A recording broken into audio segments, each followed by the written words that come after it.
नमस्कार दोस्तों, स्वागत है आप सभी का आपके अपने यूट्यूब चैनल एग्ज़ाम जर्नी में। तो कैसे हो आप सभी दोस्तों? आशा करता हूँ कि आप सभी अच्छे होंगे। तो हम आज एसएससी एमटीएस के प्रीवियस ईयर क्वेश्चन को डिस्कस करने जा रहे हैं, जो कि एग्ज़ाम के पॉइंट ऑफ व्यू से बहुत ही इम्पोर्टेंट होने वाली है। तो आप ये क्लास पूरे लास्ट तक देखिए, चूँकि प्रीवियस ईयर क्वेश्चन का बहुत महत्व है। प्रीवियस ईयर क्वेश्चन लगाने से क्या है, हमारी आधी तैयारी ऐसे ही हो जाती है। तो आप ये प्रीवियस ईयर क्वेश्चंस को आप पूरी देखिए। तो यहाँ पे पहला क्वेश्चन है, सुधीर और श्याम एक कार्य को 12 दिन में कर सकते हैं, जबकि श्याम अकेले उसे 30 दिन में कर सकता है। तो सुधीर उस कार्य को अकेले कितने दिनों में पूरा कर सकता है? तो देखिएगा दोस्तों, यहाँ पे सुधीर है और श्याम, ये दोनों मिलकर कोई कार्य है, उस कार्य को वो 12 दिनों में कर सकते हैं। फिर जो श्याम है, उसी कार्य को यह 30 दिनों में कर सकता है। तो हम इन दोनों का एलसीएम निकाल के टोटल वर्क निकाल सकते हैं। तो एलसीएम इसका हो जाएगा आपका 60 और यही आपका टोटल वर्क के बराबर हो जाएगा। फिर जब हमें टोटल वर्क मालूम पड़ गया तो फिर हम इसकी इफ़िशियंसी यानी कि कार्य क्षमता निकाल सकते हैं। तो ये हो गया आपका, इससे हम इसको भाग दे देते हैं। जो टाइम है उसको हम टोटल वर्क से विभाजित कर देते हैं। तो 12 पंच 60 और 30 दूनी 60। तो हमें क्या है, इनकी इफ़िशियंसी पता चल गई। तो हमें श्याम की इफ़िशियंसी पता चल गई, हमें सुधीर की मालूम करनी है। तो सुधीर की इफ़िशियंसी कितनी हो जाएगी? जब सुधीर और श्याम की 2 है और इन दोनों की 5 है, तो सुधीर की जो हो जाएगी, सुधीर की इफ़िशियंसी 3 हो जाएगी। तो वही पूछा गया है कि सुधीर उस कार्य को अकेले कितने दिनों में कर सकता है। तो 60/3 कर देना है और ये आ जाएगा आपका 20 दिन। तो आपका सही आंसर हो जाएगा ऑप्शन ए। तो चलिए दोस्तों, अब हम आगे क्यों चलते हैं। साधारण ब्याज की किसी विशेष दर पर 1000 2 वर्षों में 1200 रुपये हो जाते हैं। यदि जब ब्याज की दर बढ़ा दी जाती है 4%, तो 1000 की राशि 3 वर्षों में कितनी हो जाएगी?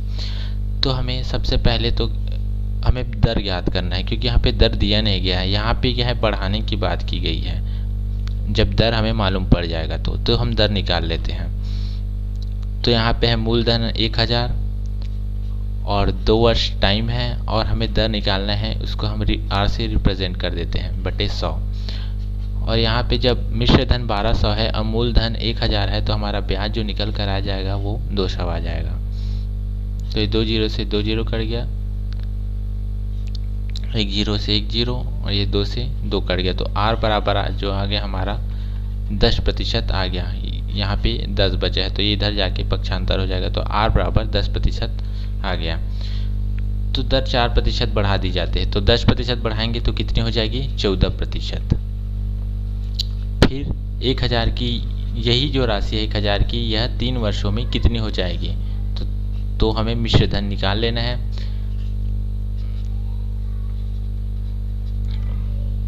तो 2 जीरो से 2 जीरो कट गया और ये हो जाएगा आपका 14 गुणित 30। तो 14 तिया 42। तो 420 हमारा साधारण ब्याज आ गया। तो जब हमारे पास 420 हमारा साधारण ब्याज आ गया, तो जो हमारा मिश्र धन हो जाएगा, हमें मिश्र धन पूछा गया है और हमारे पास साधारण ब्याज 420 है, तो 1420 हमारा मिश्र धन हो जाएगा। तो आई होप दोस्तों आपको इतनी सारी चीज़ें समझ में आ गई होगी। तो चलिए दोस्तों, अब हम अगले क्वेश्चन की ओर चलते हैं। ये भी एसएससी एमटीएस में पूछा गया है। ऐसे ही क्वेश्चन आपके एमटीएस में पूछे जाते हैं, एकदम हार्ड क्वेश्चन नहीं पूछा जाता। एसएससी सीजीएल का ये एक छोटा रूप है, ये सीजीएल से छोटा है। तो चलिए दोस्तों, इसको बनाना कैसे है। एक आदमी को 450 रुपये में एक वस्तु को बेचने पर 10% की हानि होती है। यदि वह उसे 540 रुपये में बेचता है तो उसे कितने प्रतिशत अभिलाभ या हानि होगी? तो दोस्तों यहाँ पे देखिएगा, यहाँ पे 10% हानि दी गई है। यहाँ पे क्या है, 10% हानि दी गई है। तो जब 10% की हानि हो रही है, तो हम 10% को 1/10 लिख सकते हैं ना। जी हाँ, लिख सकते हैं। तो हम 10 को क्या मान लेते हैं, हम सीपी, और हानि हो रही है तो 1 को हम हानि मान लेते हैं। तो जो सीपी और सीपी जो हमारा 10 है और SP जो हमारा 9 है मान लेते हैं, क्योंकि 10 से जब 1 गया तो हमारा जो सेलिंग प्राइस आ गया, तो यहाँ पे 9 रेशियो हमारा सेलिंग प्राइस आ गया। तो 9 रेशियो का हम बराबर कर देंगे एक्चुअल जो सेलिंग प्राइस है उसके, तो 1 का मान जो आ गया वो 50 आ गया। तो हम इस रेशियो को 50 को हम इससे गुणा करके हम एक्चुअल से कॉस्ट प्राइस आ जाएगा। तो 10 पंचे 500 हमारा सेलिंग प्राइस आ गया।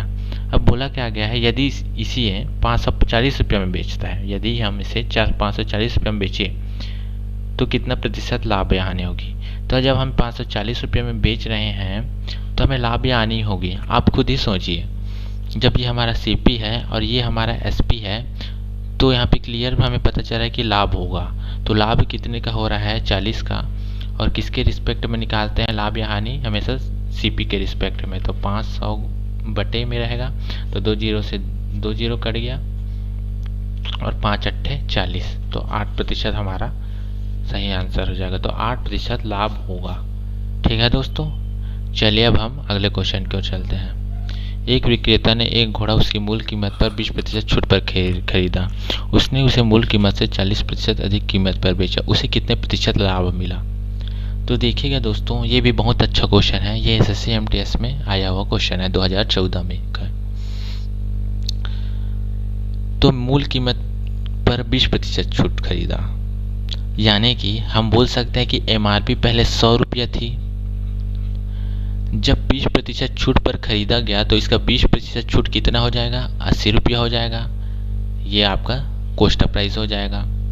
फिर बोला क्या गया है, उसने उसे मूल कीमत से 40% अधिक कीमत पर बेचा। हमारी मूल कीमत तो ये थी, अब जब 40% अधिक में बेच रहा है तो बोल सकते हैं हम 140 रुपया में बेच रहे हैं। जी हाँ, बोल सकते हैं। ये हमारी सेलिंग प्राइस हो जाएगी।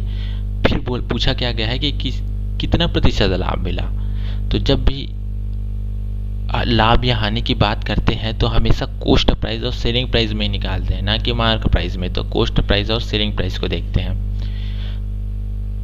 तो हमें लाभ हो रहा है, तो लाभ कितने का हो रहा है, लाभ हो रहा है हमें 60 रुपया का, और नीचे में CP आ जाएगा, तो गुणा 100। तो ये आ जाएगा आपका 2 तिया 6, 2 चौके 8 और 4 25 हम 100। तो 25 से 75% हमें लाभ हो रहा है। कि दूध और पानी का एक मिश्रण ऐसा है जिसमें दूध पानी का 3/5 भाग है, तदनुसार उस पूरे मिश्रण में दूध का भाग कितना है। हमें सिंपली से यहाँ हमें दूध का भाग ज्ञात करना है दोस्तों। तो देखिएगा यहाँ पे क्या है, दूध जो है पानी का 3/5 भाग है, यानी कि दूध आपका 3 भाग है और पानी जो है वो आपका 5 भाग है। फिर बोला क्या गया है कि उस पूरे मिश्रण में दूध का भाग कितना है। तो पूरा मिश्रण कितना हो जाएगा आपका, 3 + 5 बराबर आपका मिश्रण हो जाएगा 8 हो जाएगा। तो उसमें दूध का भाग पूछा गया है, तो दूध का भाग हो जाएगा आपका, दूध है आपका 3 और उस पूरे मिश्रण में से पूछा गया है, तो 3/8 आपका सही आंसर हो जाएगा। तो option A is the right answer. तो आपका ऑप्शन ए आपका सही आंसर हो जाएगा। तो चलिए चलते हैं हम अगले क्वेश्चन की ओर।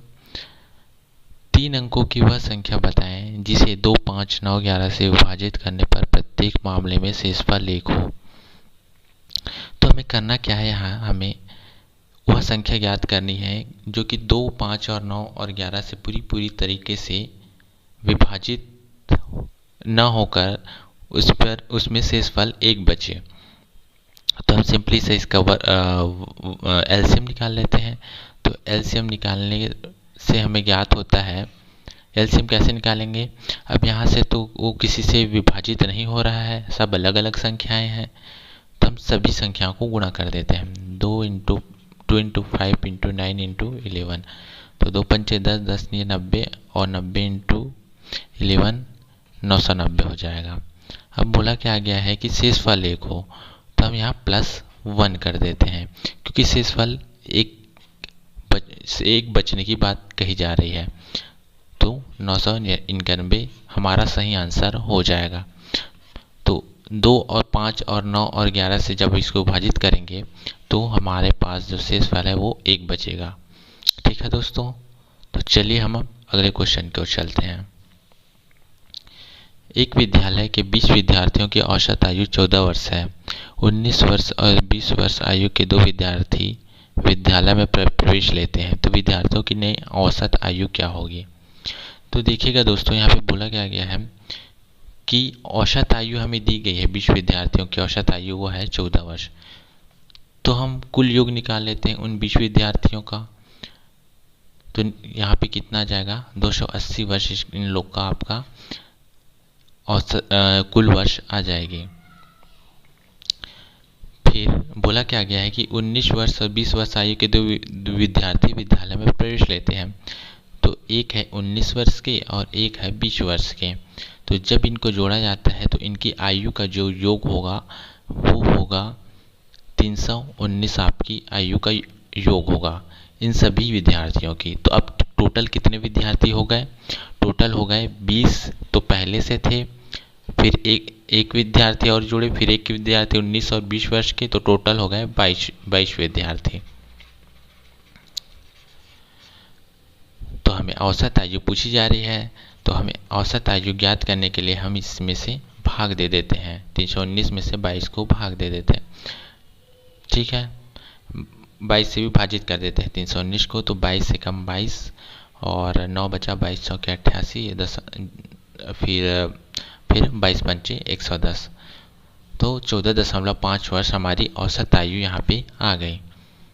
तो ऑप्शन डी आपका सही आंसर हो जाएगा दोस्तों। आई होप दोस्तों आपको इतनी सारी चीज़ें समझ में आ गई होगी। चलिए हम अब अगले क्वेश्चन को डिस्कस करते हैं। 2 क्रमागत विषम पूर्णांक वाले वर्गों के बीच का अंतर हमेशा किससे विभाजित होता है? क्या बोला गया है कि जो लगातार विषम पूर्णांक वाले जो अंक हैं उनके वर्गों के बीच का अंतर हमेशा किससे विभाजित होगा?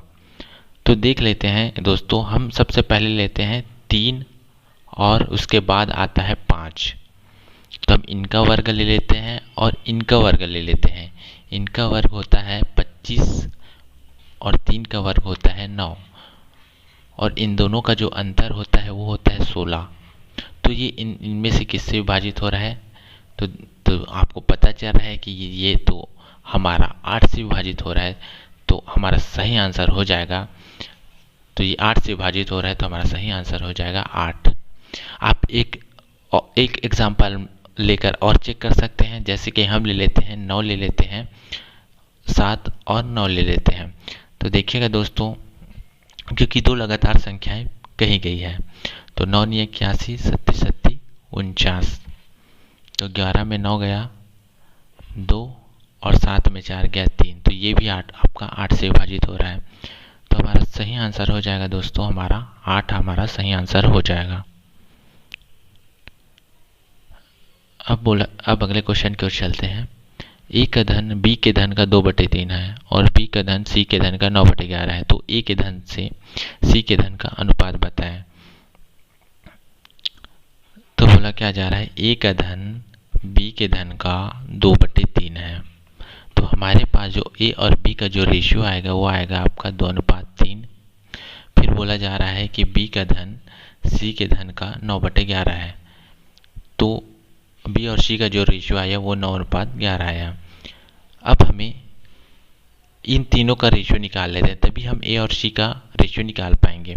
तो ए अनुपात बी, बी अनुपात सी, इन चारों को हम लिख लेते हैं। तो ये है 2:3 है और ये है बी अनुपात सी 9:11 है। तो ए का अनुपात कैसे निकालेंगे दोस्तों? ए का अनुपात निकालने के लिए हम क्या करते हैं, ए का अनुपात निकालने के लिए 2 को 9 से गुना कर देते हैं, और बी का अनुपात निकालने के लिए 3 को 9 से गुना करते हैं, और सी का अनुपात निकालने के लिए 11 का 3 से गुना करते हैं। तो हमारा ए बी और सी का अनुपात निकल कर आ जाएगा।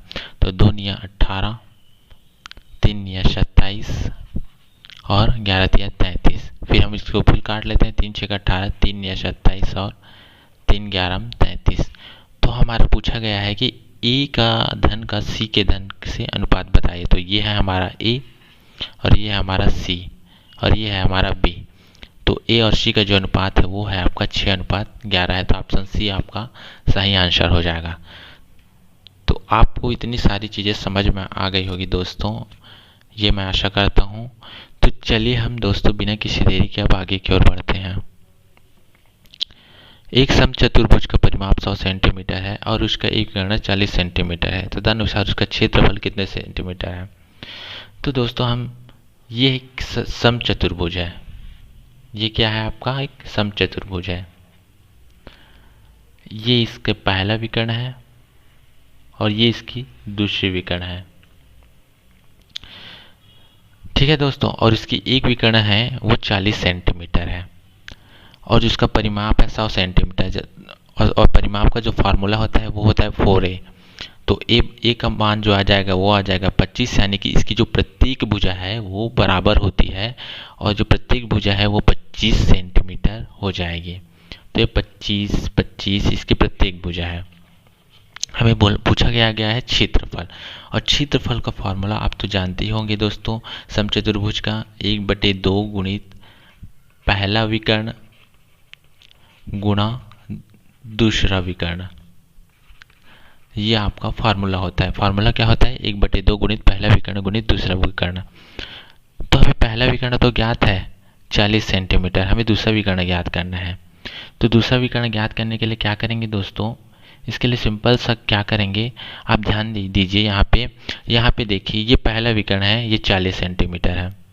तो जो विकर्ण जहाँ से दोनों विकर्ण एक दूसरे को काटते हैं वहाँ से ये आधी आधी होती है।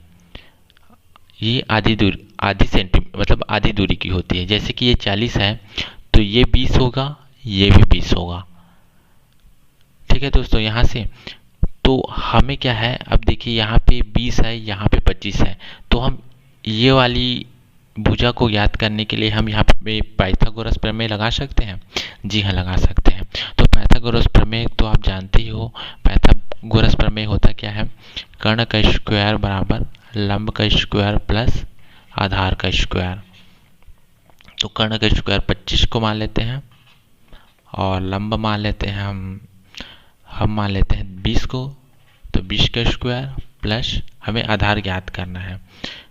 फिर ये तो हो गया आपका 625, ये हो गया आपका 400 और ये है आपका ए स्क्वायर। तो ये 625 में से 400 जाएगा तो ये 225 बचेगा, और 225 का जब हम ये ए स्क्वायर है ये इधर पक्षांतर हो के इस पे वर्गमूल हो जाएगा, तो ए का मान जो आएगा वो आ जाएगा हमारा 15 आ जाएगा। तो ए का मान जब यहाँ पे 15 आ गया है तो दोस्तों इधर ये भी 15 हो जाएगा। तो इसका जो विकर्ण हो जाएगा वो हो जाएगा आपका 30 हो जाएगा दोस्तों। इसका जो विकर्ण हो जाएगा वो क्या हो जाएगा दोस्तों? वो 30 हो जाएगा। ठीक है दोस्तों, तो हमारे पास अब यहाँ पे पुट कर देते हैं फार्मूला में 1/2 गुणा पहला विकर्ण है 40 और दूसरा विकर्ण हो जाएगा 15 और 15 क्या हो जाएगा? 30 हो जाएगा। तो 2 20 40 और 20 तिया 60, तो 600 हमारा सही आंसर आ जाएगा। तो 600 सेंटीमीटर स्क्वायर हमारा राइट आंसर हो जाएगा। तो आशा करता हूँ दोस्तों आपको इतनी सारी चीज़ें समझ में आ गई होगी। तो दोस्तों अब हम अगले क्वेश्चन की ओर चलते हैं। एक आयत की लंबाई एवं चौड़ाई क्रमशः 20 मीटर और 15 मीटर है। यदि लंबाई को 20% और चौड़ाई को 30% बढ़ा दिया जाए तो उसके क्षेत्रफल में कितने प्रतिशत की वृद्धि होगी? तो दोस्तों इसकी क्षेत्रफल की बात की जा रही है, क्षेत्रफल में कितने प्रतिशत की वृद्धि होगी? तो एरिया का आप जानते हैं, एरिया का जो फार्मूला आता है लेंथ इंटू चौड़ाई, लंबाई इंटू चौड़ाई। तो हम पहले तो इसका वास्तविक जो क्षेत्रफल है वो निकाल लेते हैं। तो 20 इंटू 15 तो आ जाएगा आपका 300 मीटर स्क्वायर क्या है इसका क्षेत्रफल आ जाएगा। ये वास्तविक क्षेत्रफल है। फिर बोला क्या गया है, यदि लंबाई को 20% बढ़ा दिया जाए। यदि हम लंबाई को 20% बढ़ा दें तो 20 मीटर का 20% अगर बढ़ा देंगे तो 20% होता है 4, 20% का 20% हो जाएगा 4, यानी कि हो जाएगा 24, और 15 मीटर का 30% हो जाएगा 4.5, यानी कि ये हो जाएगा 19.5। 30% क्या हो जाएगा आपका? 4.5% हो जाएगा। 4.5 मीटर हो जाएगा। तो 4.5 मीटर को जब हम इसमें जोड़ेंगे तो 19.5 हो जाएगा। तो फिर यहाँ पे हम इसको गुणा कर लेते हैं। 24 पंचे 120 का 12 और 24 दाहम 240, तो 24 निया पूछा जा रहा है तो 24 निया 216 हो जाएगा। तो 216 में 12 जब जोड़ेंगे तो वो हो जाएगा आपका 228। फिर 22 हमारा हासिल आया तो 24 से कम 24 और 24 और 22 हो जाएगा हमारा 46। तो यहाँ पे दशमलव है। तो अब हमारा क्या है, हमारा जो दोनों क्षेत्रफल आ गया। तो बोला क्या गया है कि क्षेत्रफल में कितने प्रतिशत की वृद्धि है। तो क्षेत्रफल में कितने प्रतिशत की कितनी की वृद्धि हो रही है, 168 की। किसके रिस्पेक्ट में निकालेंगे हम, 300 के गुणा 100। तो 3 से 5 बार में चला जाएगा, 3 5 15 और 3 6 18। तो 56% हमारा राइट आंसर हो जाएगा दोस्तों। ठीक है दोस्तों, इसी प्रकार के क्वेश्चन आपके एसएससी एमटीएस में लगभग पूछे जाते हैं। तो आप ऐसे क्वेश्चन की तैयारी आप बिल्कुल कीजिए। चलिए हम अब अगले क्वेश्चन की ओर चलते हैं। अगले क्वेश्चन में क्या बोला गया है कि यदि कोई व्यक्ति 3 घंटे में इतने किलोमीटर की ये दूरी तय कर रहा है तो हमें इतने घंटे में हमें इनकी दूरी ज्ञात करनी है। तो आप लोग तो जानते हैं कि डिस्टेंस बराबर क्या होता है, स्पीड इनटू टाइम। हमें पूछा क्या गया, अब हमें पहले निकालना क्या है, हमें पहले क्या स्पीड निकाल लेते हैं क्योंकि हमें स्पीड दिया नहीं गया है। तो स्पीड निकालने के लिए क्या करेंगे हम, ये हो जाएगा आपका 10 पंचे 50 और 50 और 1 51, 51/5। 3 घंटे में तो ये टाइम नीचे में आ जाएगा, तो 3 17 51, तो 17/5 किलोमीटर प्रति घंटा हमारा स्पीड आ गया। अब बोला क्या गया है 5 घंटे में कितनी दूरी तय करेगा। तो हम क्या है किलोमीटर मतलब किलोमीटर प्रति घंटे में हम इसको गुणा कर लेते हैं।